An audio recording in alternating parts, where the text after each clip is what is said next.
Salve, salve galerinha, tudo bem com vocês? Vamos que vamos aí de história do Brasil, né? Vamos ao finalmente, estamos chegando nas últimas aulas de história do Brasil. Hoje teremos uma aula um pouco mais alongada, passaram-se aí 21 anos de ditadura militar, né? Então nós vamos de 1964 até 1985 falando sobre a ditadura militar.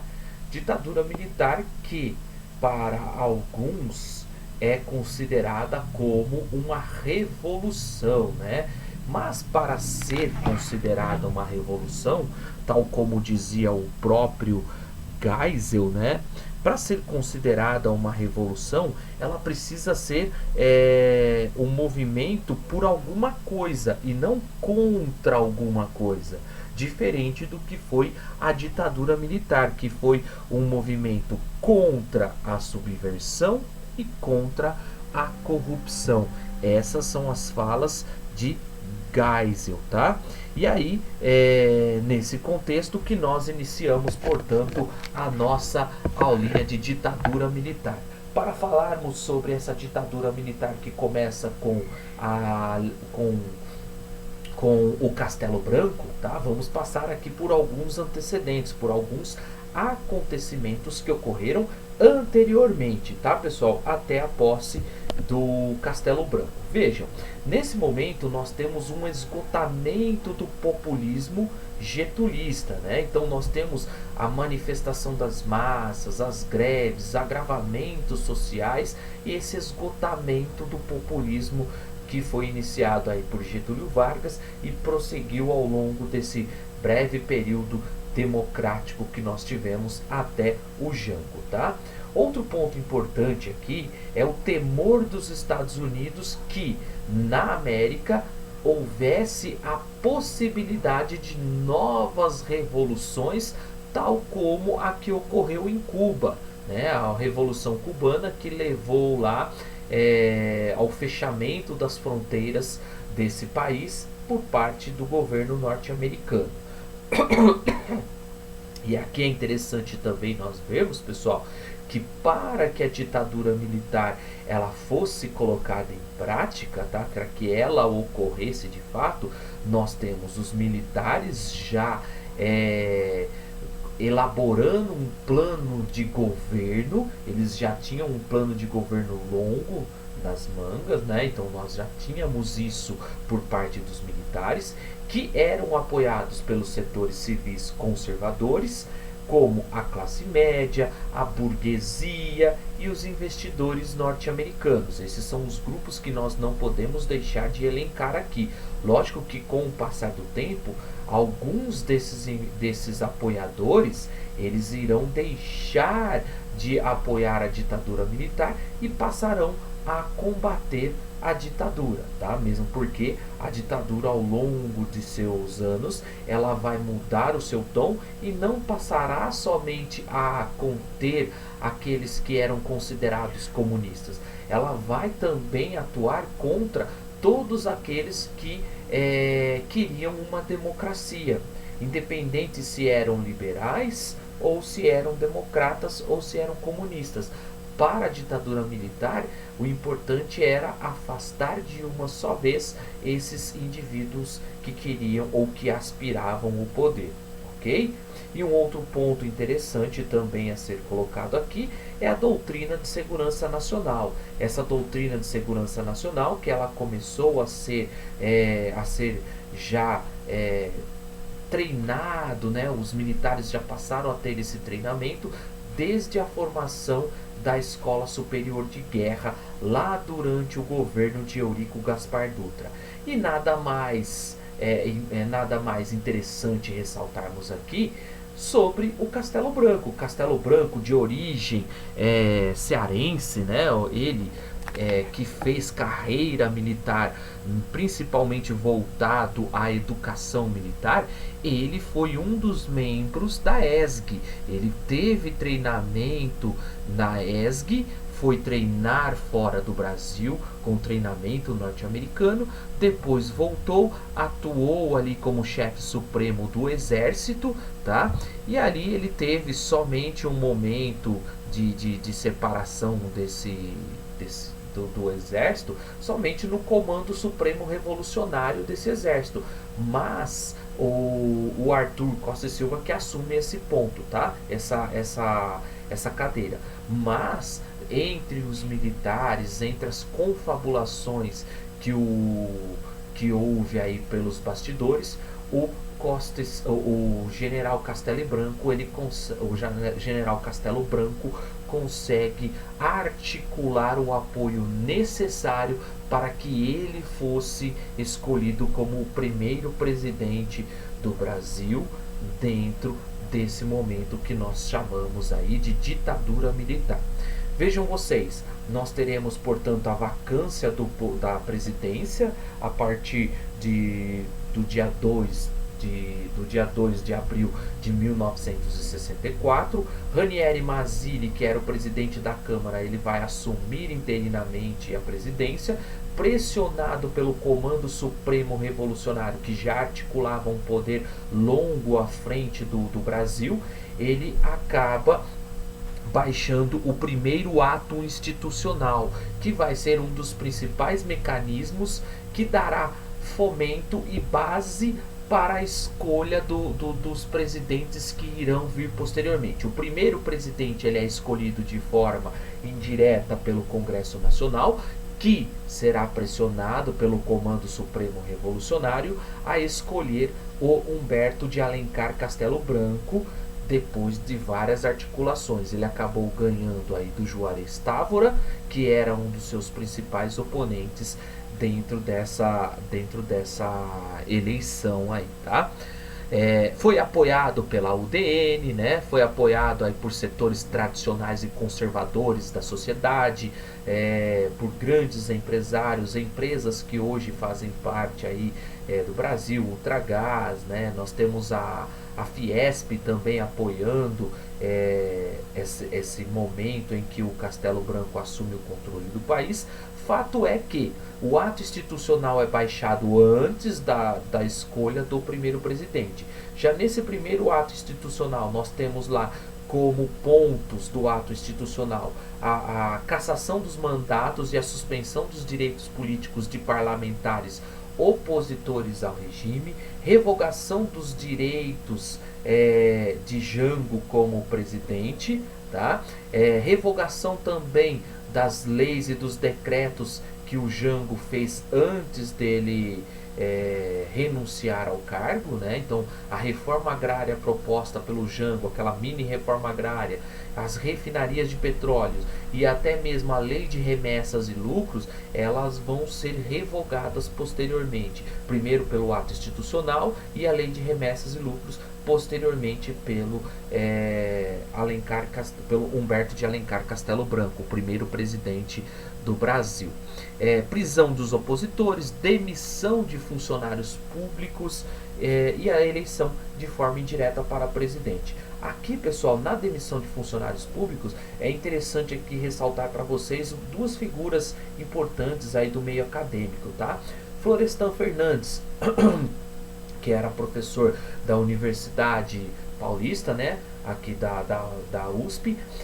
Florestan Fernandes, ele foi até o general questionar, falando que ele e seus amigos professores não eram subversivos e não eram, muito menos, indivíduos que causavam a desordem pública. Com isso, ele teve a prisão decretada. Então, Florestan Fernandes ele acabou sendo preso por questionar o ato institucional número 1, que permitia inclusive a demissão de funcionários públicos. Fernando Henrique Cardoso, outro indivíduo importante aqui que eu estou citando para vocês e que foi presidente da República no Brasil, observando o momento histórico do país, ele acabou se mandando do país e voltando posteriormente quando ocorreu a anistia geral, a anistia que não foi ampla e restrita, né? Vale ressaltar isso. Pessoal, fato é que a ditadura agora está instaurada e é escolhido o nome de Humberto Castelo Branco para assumir o controle do Brasil em 15 de abril de 1964. Aqui eu coloquei para vocês o importante nós sabermos, tá? Quais eram os dois grupos de militares existentes. Inclusive, no governo de Castelo Branco, ele vai ter que lidar com a crescente, oposição e a crescente, a crescente que nós temos aí da linha dura dentro do governo. Dentro do governo do Castelo Branco, que era Sorbonne, tá? Então existiam dois grupos, Sorbonne, que eram ligados à ESG, ligados, portanto, aos Estados Unidos, mais próximos aos Estados Unidos, próximos ao UDN, né? Eram contrários ao comunismo também, assim como a linha dura eram contrários ao comunismo, mas vejam as diferenças, ó. Os Sorbones, eles eram ligados a veteranos da Segunda Guerra Mundial, eram militares instruídos, alguns deles colocados aí como intelectuais, como o caso de Castelo Branco. O fato é que ele era uma pessoa estudada, uma pessoa que também tinha um bom conhecimento, frequentava teatros, lia bastante, tinha amigos intelectuais, como o caso da Raquel de Queiroz, que passou do trotskismo para o apoio à ditadura militar, né? Fato é que ele tinha esses amigos e era ligado aí à questão do intelecto, tá? Mas ele não pode ser considerado como um intelectual, tá? Ele não era assim uma pessoa extremamente que voltada aí aos estudos. Ele foi ligado sim ao ensino, mas não era um intelectual tal como foi pintado durante a ditadura militar.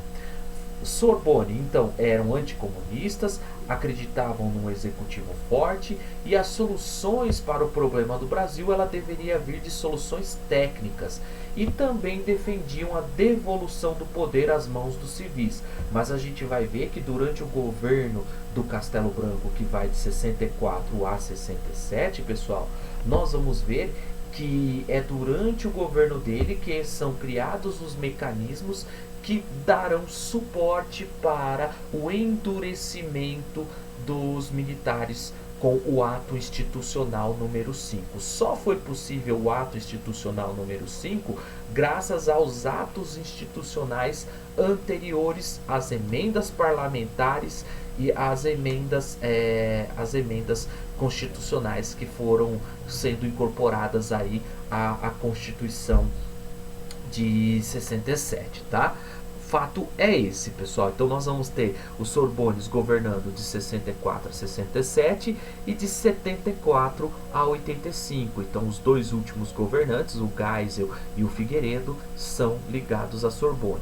E a linha dura, nós temos o Costa e Silva e o Médici, né, que eram também anticomunistas, sem ligações diretas com os Estados Unidos, eram nacionalistas, avessos a uma política, portanto, a perseguição, inclusive, aos grupos que não eram somente comunistas. Eles vão perseguir aí liberais, democratas, comunistas, todos aqueles que fossem contrários ao militarismo no Brasil, tá?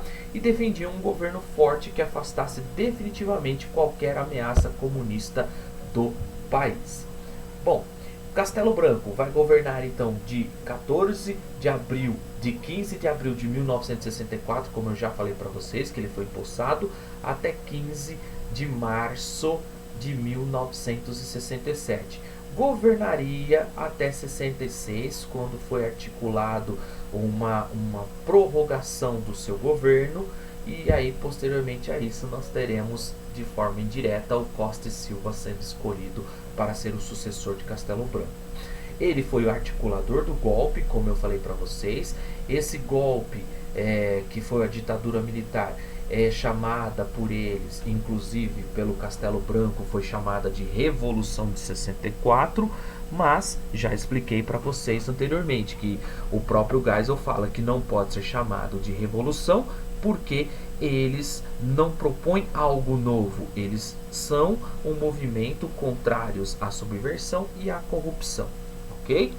As medidas de exceção, ou seja, com o ato institucional nós vamos ter as medidas de exceção sendo colocadas em prática para que o governo militar conseguisse governar. Então nós vamos ter aí como medidas de exceção impedir o avanço do comunismo, construção de uma democracia e um desenvolvimento econômico da nação, a sociedade sob o controle, censura com brandura e o combate a torturadores de opositores. Essa era a fala do Castelo Branco, mas nós sabemos que durante o seu governo várias foram as torturas. Em determinado momento o Castelo Branco chega a questionar o Costa e Silva, que era o seu ministro, um dos seus ministros, né, o ministro da guerra aí, sobre a prisão do jornalista que acabou entrevistando o Miguel Arraes, que era governador na região nordeste do Brasil,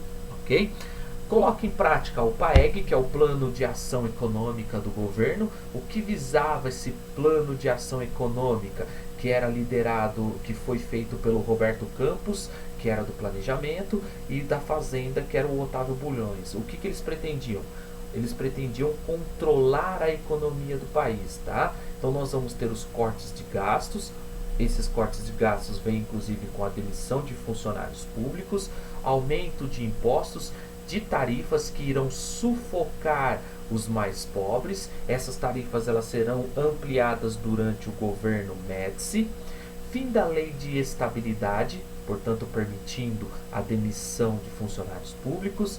Criação do FGTS, que é o Fundo de Garantia de Tempo de Serviço. Com isso o governo terá uma arrecadação para fomentar as obras nacionais, pelo menos com dinheiro interno, né, com o FGTS, que não dá conta, fazendo com que o governo militar ele vá buscar esse capital com bancos privados, tá?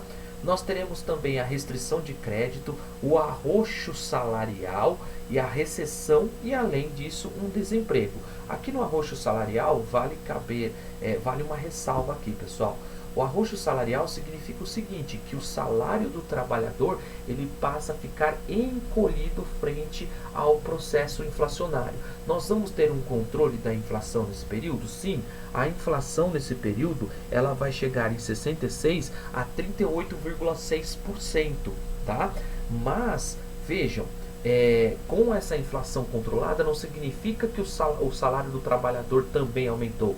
Havia um aumento no salário do trabalhador, mas esse aumento sempre era abaixo da inflação. Por isso, um arroxo salarial, o salário do trabalhador sendo achatado, ok?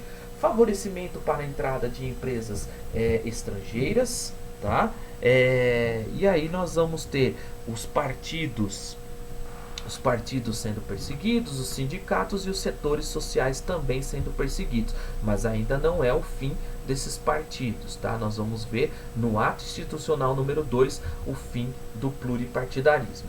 Quais são as ações tomadas pelo governo do Castelo Branco? Rompimento das relações com Cuba, né, mesmo porque Cuba foi aí o principal exemplo de uma revolução contra as medidas norte-americanas de exploração. Então vamos romper as relações com Cuba, que havia sido retomada lá durante o governo JJ, Jânio Quadros e João Goulart. Cassação dos mandatos de Juscelino Kubitschek, Juscelino que pretendia ser presidente da República em 1964, do Jango, Brizola, Luiz Carlos Prestes, né, e também do Jânio Quadros. O Jânio Quadros também não foi poupado durante esses mandatos que foram cassados aí, tá? Repressão militar a diversos sindicatos, entre eles o CGT, que é o Comando Geral dos Trabalhadores, e também as entidades estudantis, a UNE, que passa a ser um órgão importantíssimo nas lutas pelos direitos sociais. O combate à inflação, esse combate à inflação que vai ser feito aí pelo governo, é interessante, porque nós estamos vendo algumas situações bem parecidas hoje, né? Você tem um combate da inflação para conseguir recursos do FMI. Como que o governo ele é pressionado a fazer isso? Desvalorizando a sua moeda, e com isso você tem a sua moeda desvalorizada, né?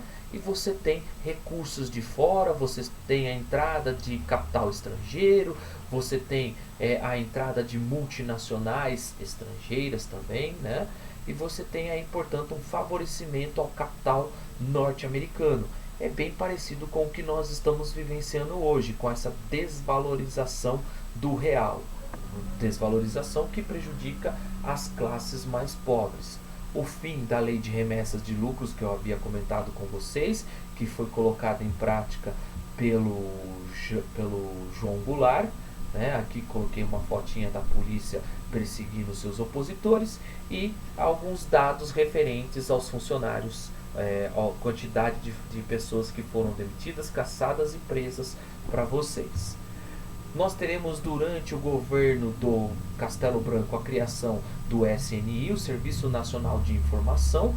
Esse SNI teve à frente dele o Golbery de Couto e Silva, que foi um dos principais mentores aí do SNI. E também tivemos o Figueiredo durante o governo Médici à frente do SNI, que é o Serviço Nacional de Informação, onde você tinha o governo sendo alimentado por todas as informações referentes aos seus opositores. Nós vamos ter o governo governando através dos atos institucionais, que eu já falei para vocês, que são os AIs, né? Nós vamos ter 5 atos institucionais, vários atos complementares à Constituição e leis excepcionais. Então vejam que a ditadura militar, pessoal, ele mudava toda hora o jogo, né? O jogo toda hora era mudada a ordem. Com isso, se algo desagradava, logo era colocado em prática um ato complementar ou uma lei excepcional para conter o que desagradava aos militares. O DOPS, que é o Departamento de Ordem e Política Social, responsável pela censura, né? Então esses foram alguns dos principais órgãos.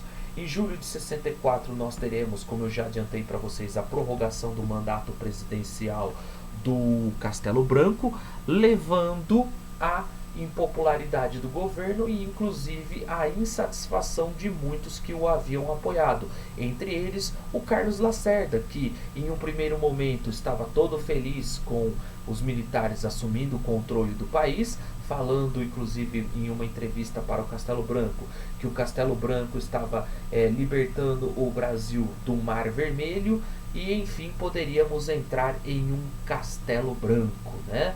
Essa foi a fala tão emocionada aí do Carlos Lacerda, que posteriormente acaba se descontentando com a ditadura militar, e vocês vão ver que futuramente ele vai se unir àqueles que foram considerados comunistas e perseguidos inicialmente pelo governo militar através da Frente Ampla.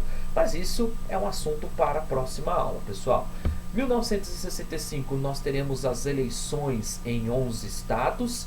Graças a essa impopularidade do governo, a oposição acaba vencendo na maioria dos estados. Eleições em 11 estados não, eleições estaduais. E a oposição ganha na maioria dos estados, em 11 estados, em especial nas principais capitais, São Paulo e no Rio de Janeiro.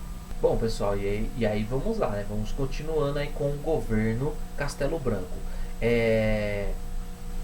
Em outubro de 1965, nós teremos a edição do Ato Institucional número 2. Então, mais um ato é baixado aí pela ditadura militar, né? Mais um ato durante o governo de Castelo Branco. Como eu disse para vocês, ele dará as bases para que os próximos governantes governem com uma censura, com torturas, com tudo que há de direito tudo que há de direito amparado pelos atos institucionais, amparados posteriormente pela Constituição de 67, sem nenhuma punição. Então, com o ato institucional número 2, nós teremos o cancelamento do pluripartidarismo. Então todos os partidos políticos eles são suspensos, na verdade eles são extintos, né? E é apenas autorizado a criação de 2 partidos políticos: a Aliança Renovadora Nacional, que congregou os militares e aqueles que os apoiavam, entre eles uma grande porcentagem aí da UDN, né, pessoal ligados ao UDN e ao PDS, e o MDB, que é o partido de oposição. Então todos aqueles que eram oposição ao governo militar ficaram todos condensados em um único partido, que era o MDB, permitindo, portanto, a sua oposição de forma censurada, né? E aí muitos historiadores chamam o MDB de partido sim e a Arena de partido sim senhor, ou seja, enquanto a Arena enquanto a Arena responde precisamente aos militares com firmeza, o MDB responde também aos militares com clareza do sim, né? Sem tanta firmeza aí na sua oposição. Nós teremos a manutenção das eleições indiretas pelo ato institucional número 2 e a autorização para o fechamento dos órgãos legislativos, tá? Essa autorização ela vem depois do fracasso nas eleições estaduais em 1965, tá? É colocada em prática também a Lei de Segurança Nacional, que enquadrava todos aqueles que fossem considerados inimigos públicos, e também teremos a Lei de Imprensa sendo colocada em prática, só que a Lei de Imprensa ela regulava a liberdade, a manifestação do pensamento e também da informação. Um outro ponto interessante, pessoal, é que a partir do ato institucional número 2, nós teremos também o aumento das cadeiras dentro do judiciário. Então o STF passa de 11 cadeiras para 18 cadeiras, enfraquecendo este órgão, porque com isso os militares poderiam indicar um maior número de juízes para o STF. Logo em seguida, né, em fevereiro de 1966, nós teremos o ato institucional número 3, que dá um fim às eleições diretas para os governadores e governadores das principais capitais, né, que põe fim às eleições diretas para governadores e também para as principais capitais do país. Então as principais capitais do país passaram a ter os seus prefeitos indicados pelos militares, de forma estratégica a controlar essas regiões. E em 1966, em dezembro de 1966, quase deixando o governo, nós teremos o Costa e Silva, nós teremos o Castelo Branco baixando mais um ato institucional, né? Nós teremos aí esse ato institucional que vai ser a Constituição de 1967, reforçando os poderes do presidente, incorporando ao mesmo os atos institucionais e com ele um enfraquecimento tanto do legislativo quanto do judiciário, porque agora passa a ser constitucional e não mais através da Constituição de 67 e não mais através de emendas constitucionais ou atos institucionais ou adicionais, ok? Junto a isso, nós teremos também a incorporação da Lei de Segurança Nacional, que defendia a pátria contra o perigo comunista, e a Lei de Imprensa novamente, tá? Certo, pessoal? Aqui, portanto, com o ato institucional número 4, nós teremos a repressão sendo consentida. O próximo presidente a ser escolhido vai ser o Arthur Costa e Silva. Arthur Costa e Silva, que saiu em passeata aí pelo país, né? Passeata não, né? Ele estava, em alguns momentos ele ia de avião, em outros momentos ele ia de carro. Fato é que ele também quase sofreu um atentado na sua chegada em Recife em 1966, promovido pela Ação Popular Católica, que era uma frente mais radical aí dos jovens católicos que pretendiam assassinar o próximo presidente da ditadura militar, ok?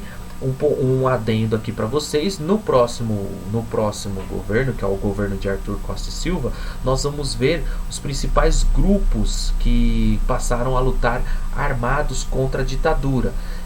Com essas leis de exceção, com esse endurecimento da ditadura militar, a única forma que os grupos opositores tinham de fato de expressar a sua insatisfação e poder lutar contra os militares era da mesma forma que os militares agiam. Os militares agiam com censura, com tortura.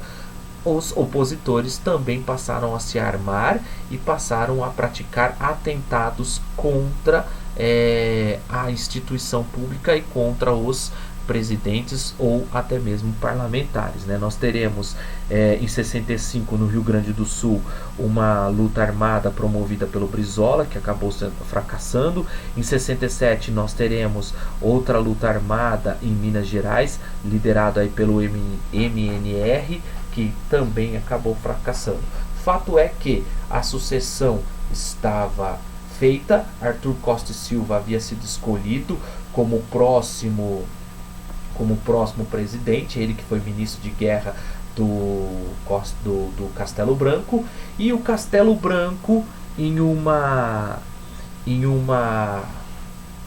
articulação com o líder da Arena, ele estava prestes a dizer para a população que o Brasil estava próximo de cair na ilegalidade, ou seja, com o governo do Arthur Costa e Silva. Não se sabe ao certo se a morte posterior do Castelo Branco, que vai ser dia 18 de julho de 1967, se foi um acidente ou se foi um atentado. Fato é que 10 dias depois do Castelo Branco anunciar que iria articular junto aos militares, enquanto que na Arena outro deputado fazia essa articulação, né, para alertar a população da ilegalidade que o Brasil estava prestes a cair. Fato é que dia 18 nós teremos o Castelo Branco morrendo num acidente aeronáutico em sua terra natal.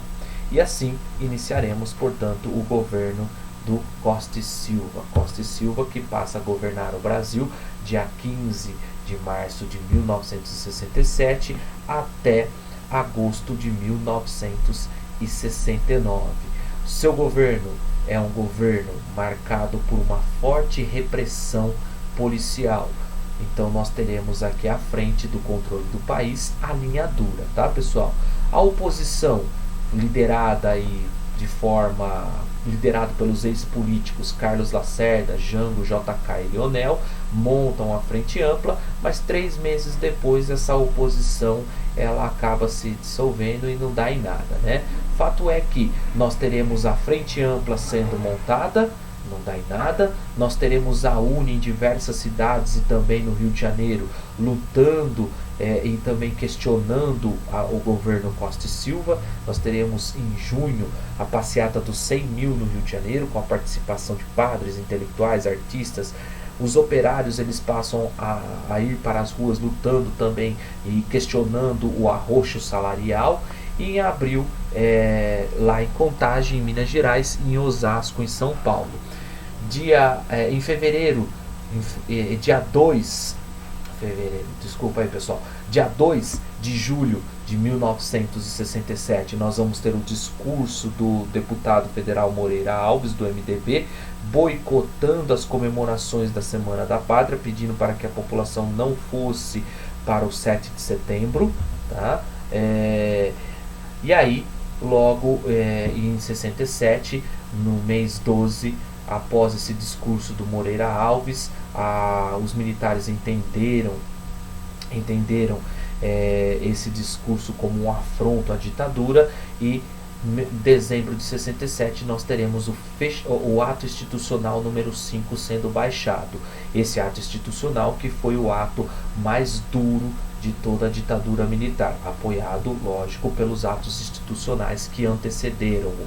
Fato é que, no ato institucional número 5, nós teremos a liberdade dos militares em fechar o Congresso Nacional, editar leis, suspender mandatos de políticos, como o de Moreira Alves e de outros deputados, além da autorização para prender indivíduos e suspeitos de subversão. Intervenção nos estados e municípios, não somente com a substituição de prefeitos em municípios estratégicos, mas também em municípios onde você está observando uma crescente oposição à ditadura militar. Perseguir e reprimir os opositores em jornais, televisão, nas escolas, universidades, prender e demitir e editar leis também. Além de suspensão do habeas corpus, passou agora todos os criminosos políticos a serem presos sem ter o direito de responder em liberdade antes que se prove o contrário. Submissão do judiciário, como eu já disse para vocês que havia sido feito através do ato institucional número 2, agora o judiciário, com a maioria dos juízes indicados pelo executivo, o judiciário passa agora a trabalhar conforme o que o executivo quer. Portanto, todos os casos que eram julgados, sejam eles de corrupção durante a ditadura militar, de tortura, de excessos ou de outras causalidades dentro do governo militar, tudo isso o judiciário deixava de julgar e passava, portanto, a trabalhar para o executivo, no caso, os militares. E aí nós teremos, portanto, o aparelho legal à brutalidade, por prazo indeterminado. A partir desse momento, os militares eles podiam prender, reprimir, torturar e também matar todos os seus oposicionistas. Com isso, cresce o movimento armado de resistência no Brasil. Coloquei para vocês aqui vários desses movimentos. Acrescentam-se aí outros movimentos armados que também lutaram durante a ditadura militar, como o caso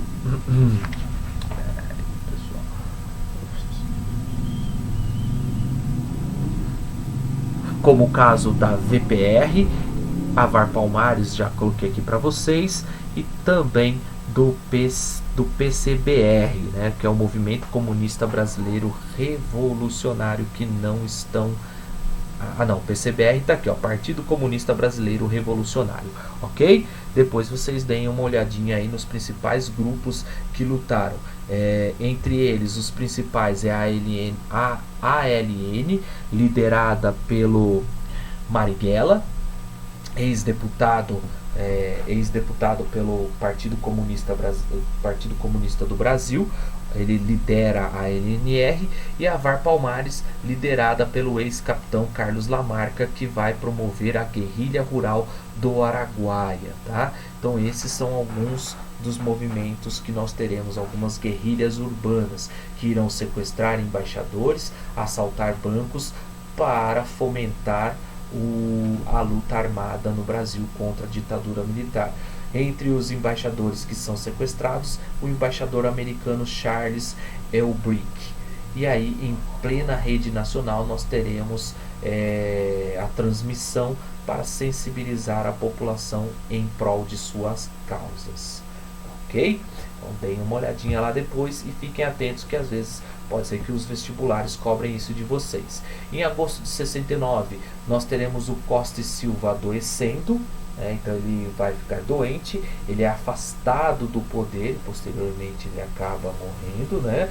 Mas quem iria assumir o controle seria o seu vice, que é o Pedro Aleixo, o civil do MDB. Os militares, com medo de que os civis voltassem ao controle nacional, lembrando que a linha dura ela é avessa a qualquer civil controlando o país. Então eles, com medo que os civis voltassem ao controle total do país, impediram Pedro Aleixo de assumir o controle através de um ato institucional. Em outubro de 69, o Brasil passa a ser comandado por uma junta militar, comandada aí por almirantes da aeronáutica, da Marinha e do Exército Brasileiro. Esses baixam atos institucionais, emendas constitucional, a emenda constitucional número 1, que é incorporada à Constituição de 67, que foi promulgada e colocada em prática com o ato institucional número 4, né? E aí nós teremos, portanto, alguns juristas considerando essa emenda constitucional como sendo a Constituição de 69. Fato é que em 67 nós teremos o recrudescimento em 1967 nós teremos o recrudescimento da ditadura militar. Ok? O Congresso reabre em 25 de outubro de 1969, escolhe sob pressão o novo presidente da República, mais uma vez os militares pressionando o Congresso Nacional, e aí o novo presidente será o Emílio Garrastazu Médici. Médici, que vai ser responsável pelo famoso milagre econômico. Dentro do seu plano econômico, nós teremos como ministro da Fazenda o Delfim Neto, que é responsável pelo desenvolvimento do país, o crescimento econômico com cerca de 12% ao ano, mas sem uma distribuição de renda.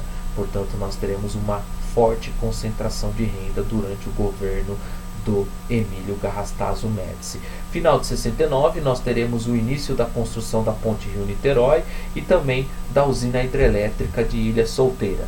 E assim terminamos esse presidente e vamos para o próximo presidente, que é o governo Médici, pessoal. O governo Médici, também da linha dura, governa de 69 até 74.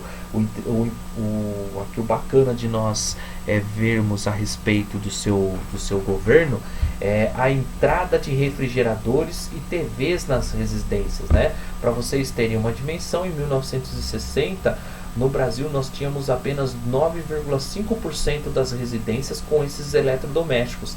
A partir de 1970 já era 40%.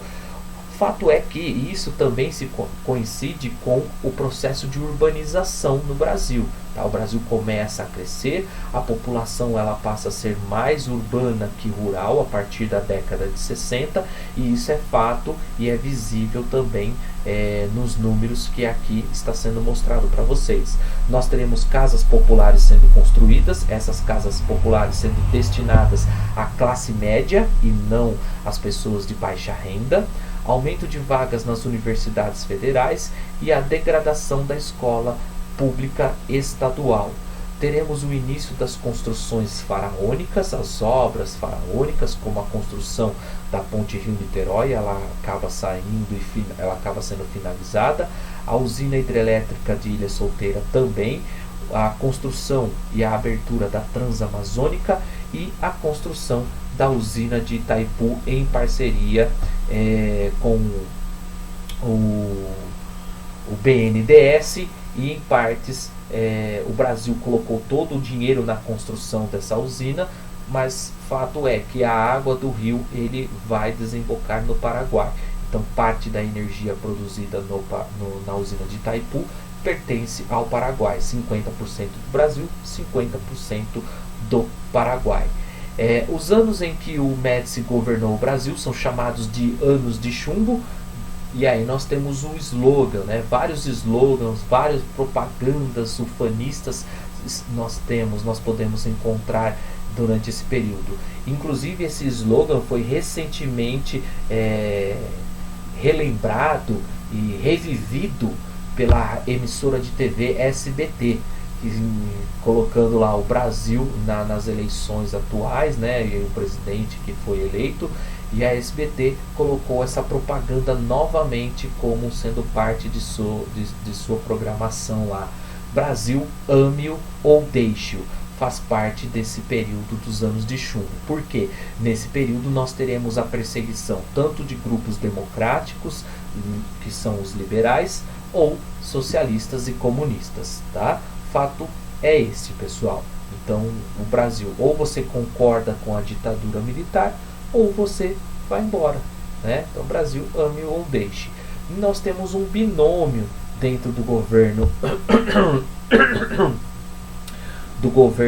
Médici, onde você tem a segurança como sendo prioridade por parte da linha dura, né, o exército, e o desenvolvimento do país voltado aí para esse nacionalismo, tudo que é nacional, como as indústrias de produção de energia, né, construção de estradas, entre outros pontos. Tudo isso, né, esse desenvolvimento sendo desenvolvido pelos tecnocratas, que estão ligados aos Sorbones, que são mais intelectuais. E aí nós teremos junto aos grupos de segurança, nós teremos a participação da Polícia Federal, Militar, Civil, o DOPS, COI, o DOPS, DOI-CODE, a SNI, a OBAN, tudo isso sendo unido para a defesa do país contra os opositores. E o DOI-CODE, que é o Destacamento de Operações e Informações do Centro de Operações de Defesa Interna. Operações norte-americanas também foram colocadas em toda a América Latina, como a Operação Condor, Condor devido ao batizado por causa do nome da ave de rapina da Cordilheira dos Andes, né?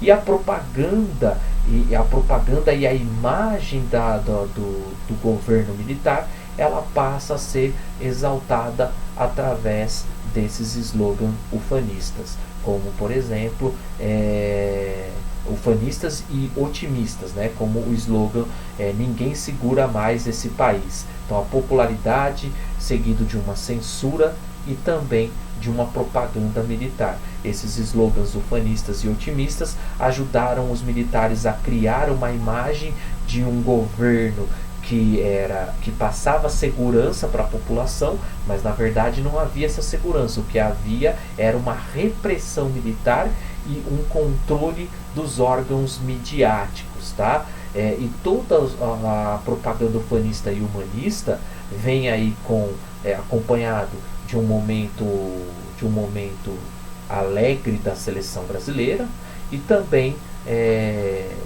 da Fórmula 1, né? Então nós vamos ter a seleção brasileira ganhando o campeonato mundial, sendo tricampeã, e a música que vocês podem ver aí, né? A imprensa, ela passa a ser vigiada, e a valorização, portanto, do governo Médici, a exaltação do governo Médici, tudo em cima dessas conquistas esportivas. Lógico que o Médici, ele vai aproveitar o ensejo, né, turma? Ele vai aproveitar esse momento de conquista mundial, tanto da seleção quanto do automobilismo, juntamente com esse crescimento econômico pautado com empréstimos em bancos estrangeiros, tá? Ele vai aproveitar todo esse momento e fazer a sua propaganda. E o momento naquela época, o momento mundial, era propício para isso, né? Tinha-se dinheiro no mercado para emprestar, ok? Aqui eu coloquei para vocês com relação à Transamazônica, né? Então nós vamos ter aqui o governo Médici numa tentativa de ocupação da região norte e desinchar as cidades da região centro-sul. Ele vai tentar, em um determinado momento, o objetivo dele era atrair investimentos para a região norte. Fato é que ninguém queria investir numa região que não tinha nenhuma estrutura, tá? E as consequências de toda essa operação de ocupação na região no norte do país o desmatamento e a dizimação de populações indígenas que foram retiradas de suas áreas para a ocupação feita por pessoas que foram ocupando esses locais ao entorno da Transamazônica.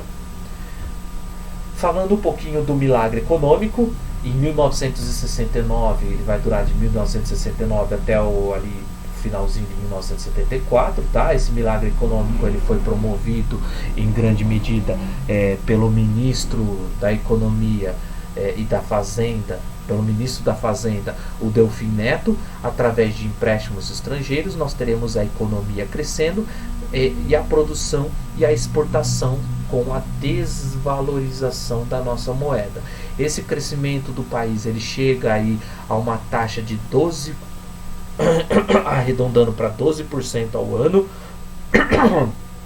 como eu disse para vocês, tudo isso ligado ao mercado externo, porque você tem a moeda brasileira desvalorizada, você tem o arroxo salarial, você tem o mercado externo sendo atendido com a produção agrícola, tá? Portanto, uma exportação, e o crescimento econômico do país, através dessas construções faraônicas, ele se dá através de empréstimos, tá? Com a crise do petróleo que vai gerar, que irá ocorrer em 73 e 74, nós teremos esses empréstimos, eles quase que cessando, e aí o Brasil volta de novo a um processo de decréscimo, né? O Brasil começa a decrescer, a inflação ela vai aumentando, a nossa dívida externa amplia, né? Ela aumenta, e com isso nós teremos uma concentração de renda, marcando o milagre econômico, e também uma concentração fundiária, tá? Essas foram algumas características do milagre econômico. Aqui tem uma charge sobre o ministro da Fazenda, Delfim Neto, que ele falava o seguinte, que era necessário fazer o bolo crescer para depois reparti-lo. O bolo cresceu, a economia cresceu, o Brasil cresceu, mas a renda não foi repartida. E aí nós teremos, portanto,